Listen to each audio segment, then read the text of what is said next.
So this afternoon, I'm having a conversation with Jamie Fernie, who's based in Cape Town, about a quite remarkable organisation called Uthando. Jamie, do you want to tell me something about how you got into all of this? You're the founder of Uthando, aren't you? Where did the idea come from? Where does it come from in your life? I am indeed. Harold, thank you very much for hosting the conversation this afternoon. And yes, I'm the founding director of Uthando. The full name is Uthando Social Development Project South Africa, but abbreviated Uthando South Africa. And Uthando is a Zulu or Xhosa word, which are the two biggest African languages in South Africa, the two most commonly spoken languages. And Uthando means love in English.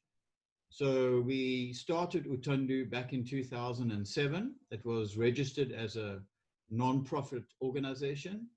And essentially, we are linking the tourism sector with the community development projects in very unique and remarkable ways. And the idea, it's quite difficult to summarize it, but essentially, in 2006, I actually visited a dance project in the community of Hout Bay. And at that time, I was doing marketing in the tourism industry internationally. And I watched these kids doing ballet, children who came from some of the most impoverished backgrounds. And I sat watching those children, and such a fire in my belly, because I realized, imagine if we could bring visitors to visit these kind of community development projects, shining a light on the stories of remarkable people doing amazing things, and in turn generate funding for them. So the idea was to offer tour operators, people who are sitting in their offices in New York, London, Munich, Paris, Sydney, to be able to say to those tour operators, why don't you invest in community development or environmental development? And when your clients come to South Africa on holiday, we can take them to go and visit these community projects, whether it's dance projects or music or urban agricultural programs or centers for abused women and children, or whatever the case may be. And yeah, in 2008, we registered the organization. And in August 2008, our tours became operational, and we've been running ever since. Was it difficult to get the industry interested? Not at all. I think at that time, and you're probably well placed to know this, at that time, the whole concept of responsible tourism and traveling philanthropy and fair trade was really starting to gain traction. And in promoting the concept before Uthando was actually registered, just putting it out there, asking tour operators and showing them some of the organizations that we would be looking to support, without doubt, everybody jumped on the idea. And I have to say, when you have a burning passion for something, the universe conspires to help you. And honestly, all we've ever had from the tourism industry is passionate support, really. And from all over the world, I was going to ask you that, Jamie. Have you had particular success with some countries and perhaps less success with others? Well, definitely the United States and England. For one, our tours are, in English, and the tours open the door to the community projects. The tours have enabled us to shine a light on these projects, which has captured the imagination of the tourism industry. But definitely we have some fantastic supporters in Europe, Germany, we have a couple, Holland, Australia, but predominantly the United States and England are our biggest market. Yeah. And of course, we can't discount the South African tour operators. I mean, the South African tour operators have promoted Uthando to their tour operating clients overseas as well, of course. Yeah. Do you get many domestic visitors? Not as many as I would like. I think there's a fear amongst particularly white South Africans that it's a relic of the old apartheid days when people associated the townships with violence and crime and all of that kind of thing. But we have managed to get many local South African tour operators and hoteliers. An example, actually probably one of the better examples, would be in 2012 when we managed to take Rudy Liebenberg, the head chef from the Mount Nelson, as well as the Mount Nelson team. We took them into the townships to go and visit a couple of the vegetable gardens that were being managed by Abelini Bezekaya. And in fact, the Mount Nelson then started purchasing a percentage of their vegetables from township vegetable gardens. Right. So one of my ideas as we transcend the peak of the COVID-19 crisis is actually to start focusing on getting as many local South African people on a tour to visit the community development projects until we can, hopefully start resuming with international visitors. Yeah, I think the whole industry in South Africa is hoping that the domestic tourism will open up soon as a halfway house to getting back to some kind of normality, and you're not alone in that. Jamie, you've got fair trade certification. Why did you do that? Well, if I remember correctly, one had to be operational for 2 years before you could apply for the certification. Yeah. Yes, that's right. And it was a bit frustrating for me because I actually wanted to apply for that straight away, but I understand there was, you had to have a built up track record, yeah. And the moment that we had the opportunity to do so, we signed up to the fair trade certification and jumped through all the hoops. Because in my very humble and modest opinion, for the survival of the planet, I would actually like to see every single business and corporation practicing fair trade principles. Jamie, did you find it difficult to comply with what they wanted? In a sense, I did, because Uthando, and I say this with as much modesty as possible, Uthando is quite a unique structure in the way we operate. And so we didn't really fit into, a lot of the boxes that we had to tick. But yes, it is an onerous process and quite a time-consuming process, but one that is well worth it, because the certification then carries the weight that it deserves. But it is a value to you in that sense as well, not just a good thing to do, but it has some commercial value.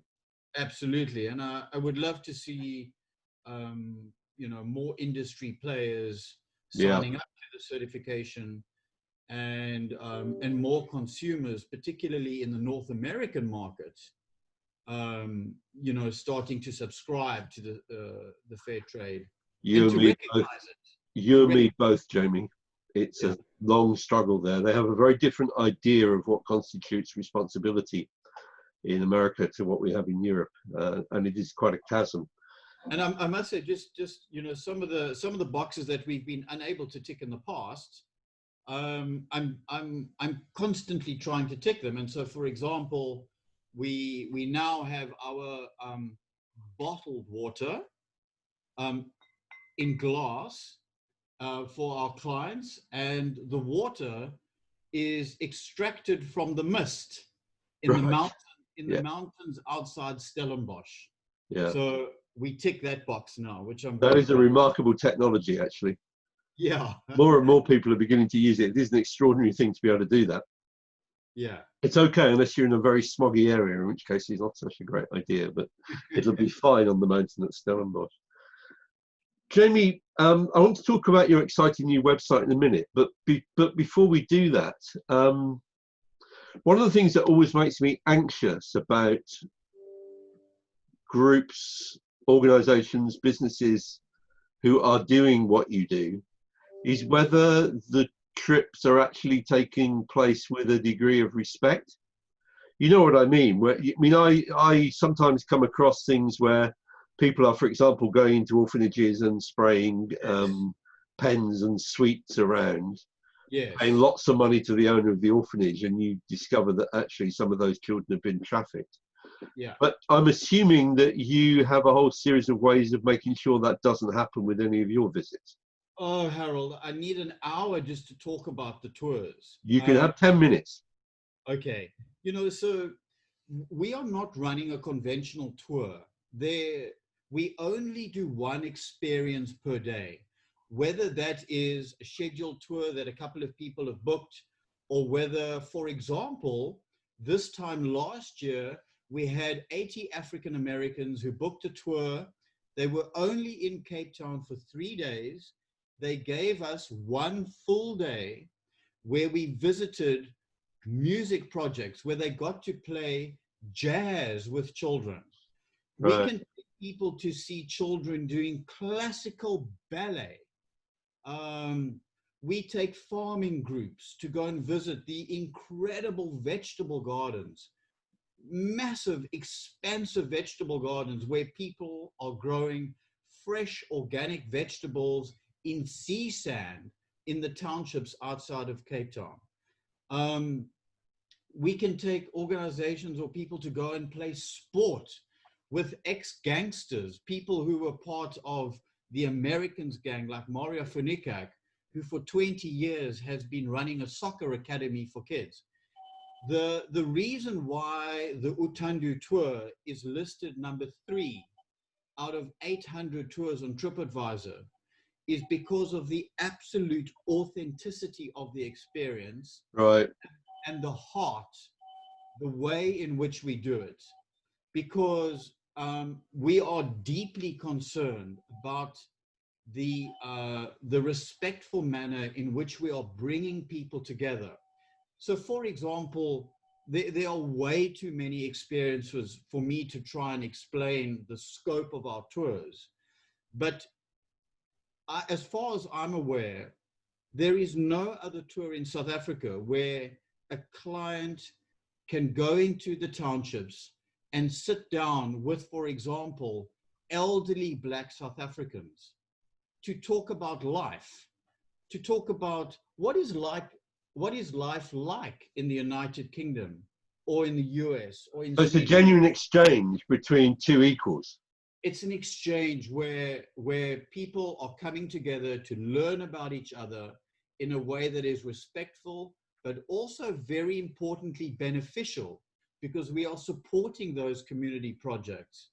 And I can tell you with absolute sincerity, I don't do many of the tours myself anymore. Kalani, my colleague, he does the majority of them.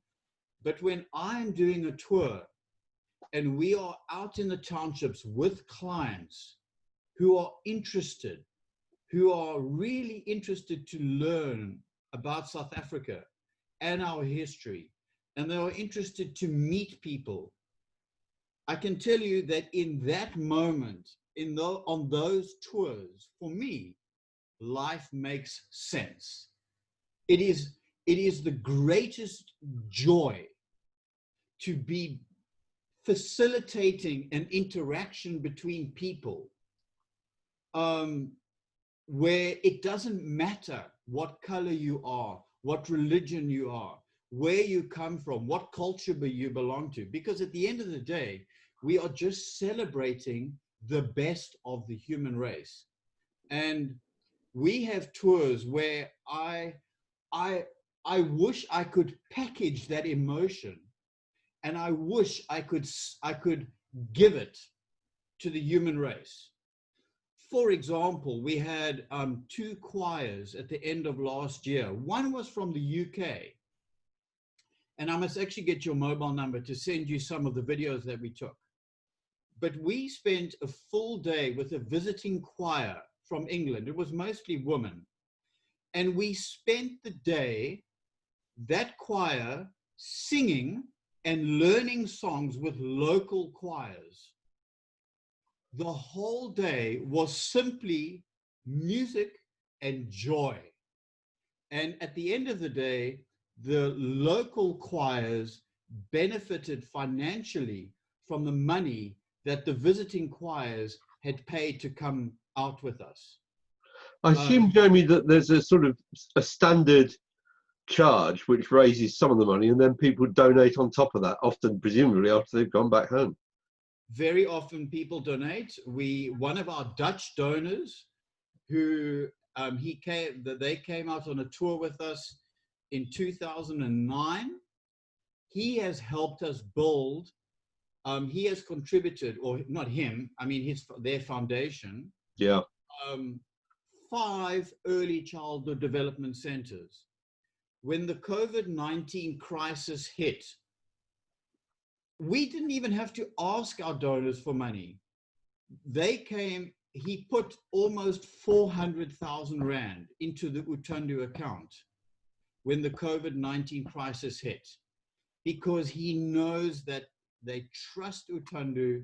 They trust that the community projects that we are working with are reputable, are reliable, they are impactful in that they are working on the ground.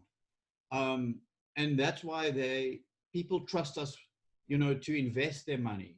And the relationships we have are long lasting. And the tours have enabled us to open the door to people like that family who have been donors since 2009. Jamie, how would you differentiate yourself from the township tourism operators, or would you regard yourself as a township tour? No, I don't regard the tour that we are running anything near a so-called township tour. The township tours have their place.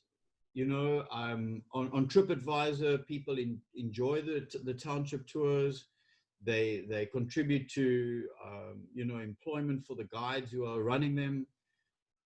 Our tour is, first of all, both myself and my colleague Kolani are deeply committed to explaining why we have townships in the historical perspective of apartheid. Okay, that is a very big part of our tour, is explaining South Africa and our history. But then the focus would be on shining a light on remarkable South Africans doing amazing things through the community development projects. And that is why I would consider it to be a philanthropic cultural tour, because it is really shining a light on a broad range of South African people who are working tenaciously, courageously, every single day to build their communities. And we are exposing visitors to those stories. And many of the community projects are not even in the townships. So an example would be, many years ago, we were contacted by an American psychiatrist. He worked in the juvenile section of the prisons in Arizona. Because we work with a prisoner rehabilitation program, we were able to facilitate taking him into Pollsmoor prison for the day to go and interact with the officials who were working in the juvenile section of the prisons. So yeah, it's much greater than a so-called township tour. And do you get people staying for a while with you, or is it all day visits? We encourage visitors to spend half a day, where we would visit 3, sometimes maybe 4 very different community projects.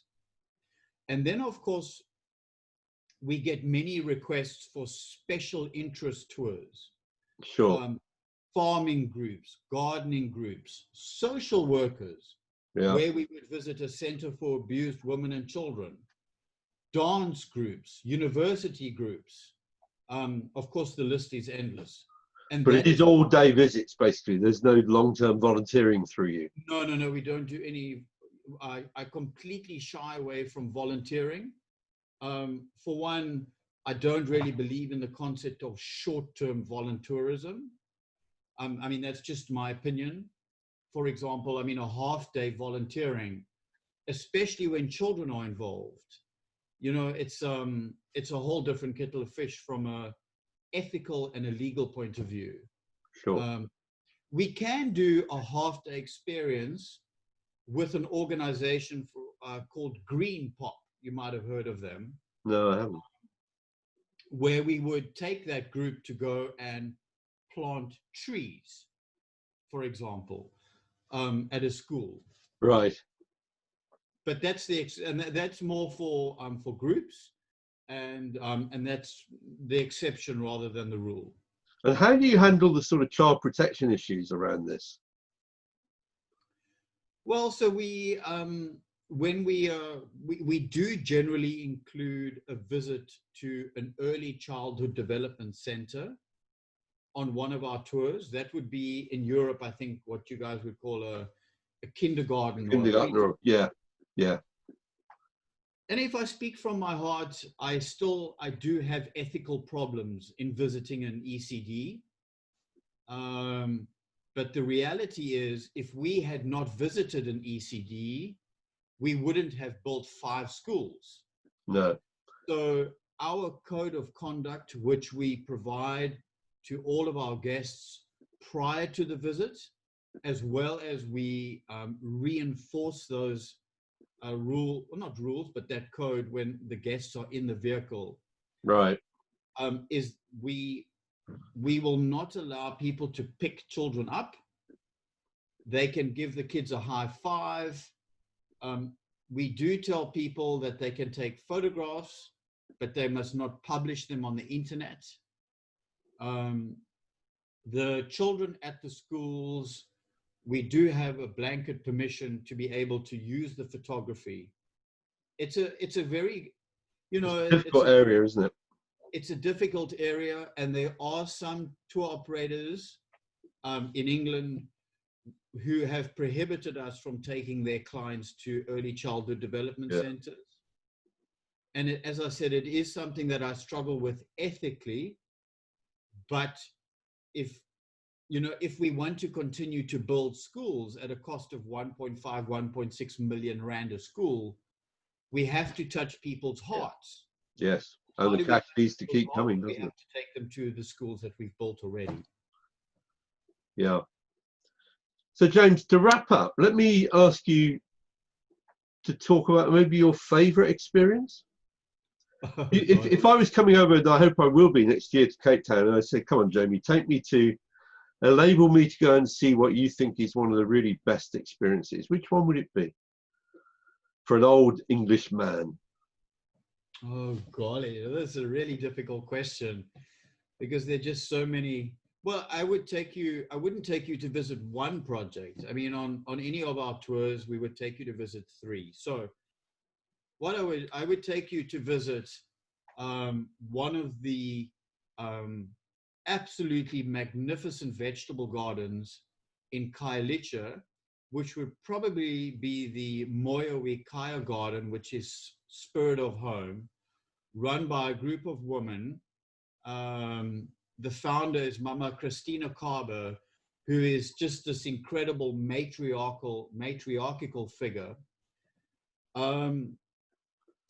Then I would probably want to introduce you to an individual like Sishle Chabalala, who is running an organization called Quirky 30, which is a social enterprise in the township of Langa. Here is a guy who basically had no formal education. He got involved in the gangs, Right. went to prison for 12 years for armed robbery. When he came out of prison, he taught himself computer programming and coding. And today he runs a social enterprise. He's an international speaker. He travels all around the world, speaking on Quirky 30, the organization that he has helped establish. And then lastly, I would take you to visit Zama Dance School, which is based in Guguletu. The director is actually, he's an English guy called Andrew Worth.